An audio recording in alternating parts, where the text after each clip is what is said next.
office, we used the coat of arms, but we thought that we needed to identify with something that spoke to corruption. So therefore we have our own logo and we have our own mascot now. In 2018, we didn't have a march and rally, but we had an activity at the stadium where we brought messages, we unveiled the logo, we unveiled the mascot. And I'd just like to share with the general public that both the logo and the mascot were developed and designed by our own secondary school students.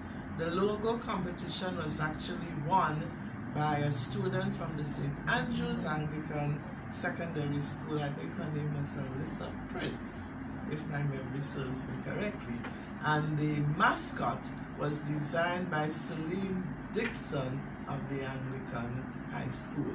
So we celebrated in 2017, in 2018, and now in 2019 we're back again. And a little bit different this year in that in addition to having one day of celebration, we decided to have a week of celebration and to include the Sister Al, like Mrs. Walker said, for the very first time. Okay, so we have seen protest action against corruption, so this one man protest side. So how important it is to educate the public about corruption? Okay, it is very important because very often there is corruption happening around us. Some of it might be small, some might be large scale.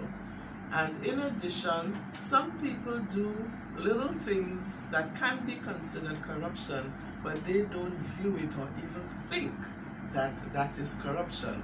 For example, you might be working in an office and you decide to take half a ream of paper and bring it home for your children to draw on or what have you. That is taking something that is not yours, and it can be deemed to be corruption.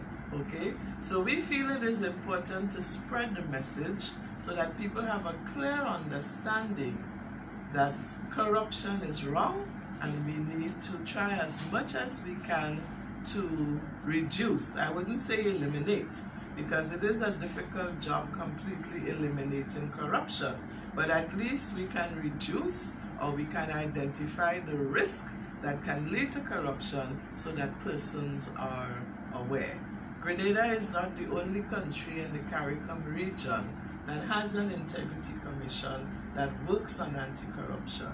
Most of the other CARICOM regions do have integrity commissions. Some have been up and serving longer than ours, like Jamaica, for example, and Trinidad. They are probably the oldest integrity commissions in the region. But Grenada is there, St. Lucia, Cayman Islands, Tucson, Caicos, Dominica, St. Vincent, and so on. But I also need to say that even though Grenada has a young integrity commission and our working anti-corruption has been relatively new, what we have done since our inception in 2014, we have been rated to be one of the best practices of the region. And that is something that we're very proud of.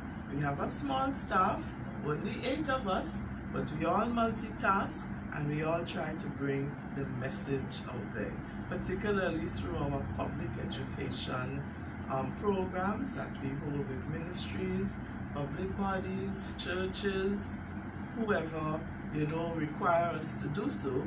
We hope in 2020 that we can do more public education and involve the schools and other organizations so that the message can be spread.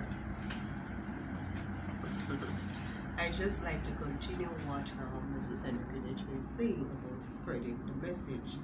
And we have not just targeted just the secondary school students, but we have also targeted the primary school students, because after we have had the design competition of the logo and mascot, we had a naming competition of the mascot, which we reserved solely for the primary school students.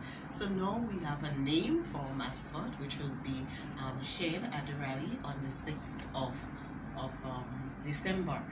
And we continue to engage the secondary school students, because for the first time we are bringing the primary and the secondary students together, and we have a jingle competition on the 6th, and that is amongst the secondary school students.